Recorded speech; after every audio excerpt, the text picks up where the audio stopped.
سنہری جالیاں سامنے ہوں یا گنبد خضرا سامنے ہو، اب دعا کرتے وقت وہ اپنا چہرہ گنبد خضرا کی طرف، سنہری جالیوں کی طرف رکھے یا کسی اور طرف کرے؟ کس طرف منہ کر کے دعا کرنی چاہیے؟ دیکھیے، ایک بات تو آپ یہ ذہن میں رکھیں کہ قبرستان جائیں یا کسی قبر پہ جائیں، نارمل عام بات کر رہا ہوں، تو وہاں پر بھی جا کے سنت یہ ہے کہ سلام کہیں، ٹھیک، السلام علیکم یا اہل القبور۔ اچھا، سرکار دو عالم صلی اللہ تعالیٰ علیہ وسلم کے روضہ اطہر پر حاضر ہوں تو وہاں پر تمام لوگ وہاں جو کھڑے ہیں وہ بھی یا جو گزر رہے ہوتے سب کیا کہہ رہے ہوتے ہیں؟ سلام پیش کریں، درود و سلام پیش کریں۔ اب ہر بندہ اپنے اپنے حساب سے الصلاۃ والسلام علیکہ یا رسول اللہ، صلی اللہ علیہ یا رسول اللہ، السلام علیکہ ایھا النبی، جس نے جو درود پڑھنا ہوتا ہے۔ اب آپ غور کریں کہ درود جو ہے کیا یہ بذات خود دعا نہیں ہے؟ درود بذات خود دعا ہے، کیونکہ درود کیا ہے؟ اللہ کی بارگاہ میں عرض کرنا کہ اے اللہ اپنے نبی پر، ہمارے آقا پہ رحمت نازل فرما۔ درود شریف یہی ہے نا، اللہم صلی علی سیدنا و مولانا محمد۔ اس کا ترجمہ کیا ہے کہ اے اللہ ہمارے آقا، ہمارے مولا محمد صلی اللہ علیہ وآلہ وسلم پر درود نازل فرما۔ یہ ہے درود۔ تو درود ہے دعا۔ جب آپ روضہ اطہر پر حاضر ہوتے ہیں، سنہری جالیوں کے سامنے جاتے ہیں، تو آپ کدھر منہ کر کے یہ پڑھتے ہیں؟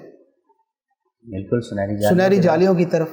قبلے کو آپ کی پیٹھ ہوتی ہے، نبی پاک علیہ الصلوۃ والسلام کی طرف آپ کا جو ہے وہ چہرہ ہوتا ہے، اور اب آپ وہاں پر اللہ کی بارگاہ میں دعا کرتے ہیں۔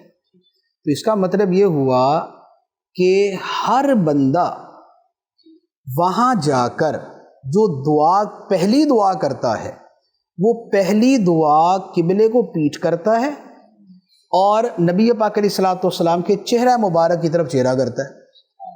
تو جب آپ اس دعا میں، وہ دعا بھی تو اللہ تعالیٰ سے ہی ہے نا، ٹھیک، وہ بھی تو اللہ تعالیٰ سے دعا، جب وہ دعا اللہ تعالیٰ سے کرتے ہوئے آپ نبی پاک علیہ الصلوۃ والسلام کی طرف چہرہ کر رہے ہیں اور قبلے کی طرف آپ پیٹھ کر رہے ہیں، تو جو اس سے اگلی دعا ہے کہ اور کوئی دعا مانگنی ہے آپ، تو اس میں کیوں یہ ضروری ہے کہ اب یوں ہو جائے؟ جو درود پڑھا تھا وہ بھی تو دعا تھی۔ جب وہ دعا تھی اور اس دعا کے اندر تو آپ نے ادھر کو منہ کیا، ادھر کو پیٹھ کی، اب اس سے اگلی دعا کے لیے یہ کیوں ہے کہ آپ اب یوں کر لیں اور آپ ادھر کو پیٹھ کر دیں؟ اچھا، پھر درود پاک کے اندر آپ یہ دیکھیں، درود پاک صرف اتنا نہیں ہوتا کہ اے اللہ نبی پاک علیہ الصلوۃ والسلام پر رحمت نازل فرما۔ درود پاک کے الفاظ میں تو یہ بھی شامل ہے نا، السلام علیکہ ایھا النبی ورحمۃ اللہ وبرکاتہ، السلام علینا وعلی عباد اللہ الصالحین۔ یہ جو السلام علینا ہے، اس کا کیا مطلب ہے؟ اے اللہ ہم پر سلامتی نازل فرما۔ یہ دعا تو اپنے لیے کی نا۔ درود پاک کا تو چلے کوئی یہ کہہ سکتا ہے جی یہ تو دعا ہی نبی پاک علیہ الصلوۃ والسلام کے لیے تھی، لیکن اگر کوئی یہ پورا درود ہی پڑھتا ہے کہ درود ابراہیمی اور ساتھ میں سلام نماز، یہ دونوں کو ملا کے پڑھتا ہے، تو اب وہاں پر اپنے لیے بھی جو دعا اس نے کی ہے وہ ادھر منہ کر کے کی ہے اور قبلے کو پیٹھ کی ہے، تو اب اپنے لیے سلامتی کی دعا کرتے ہوئے بھی یہ ہے، تو اب کیا ضروری ہے کہ اس سے اگلی بات جب مانگنا شروع کریں تو اب پھر جائیں آپ۔ اگر پہلی جائز تھی تو یہ بھی جائز ہے، اگر وہ دعا ادھر منہ کر کے جائز تھی تو اسے بعد والی دعا بھی اسی طرح جائز ہو جائے۔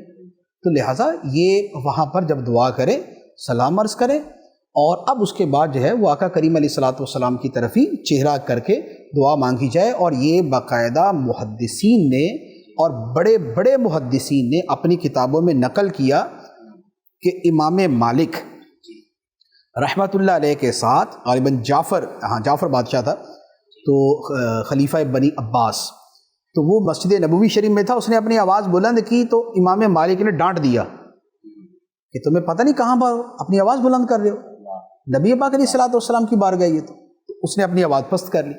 پھر جب وہ دعا مانگنے لگا تو اس نے کہا کہ میں دعا قبلے کی طرف منہ کر کے مانگوں یا ادھر منہ کر کے، سرکار علیہ الصلوۃ والسلام کی طرف منہ کر کے؟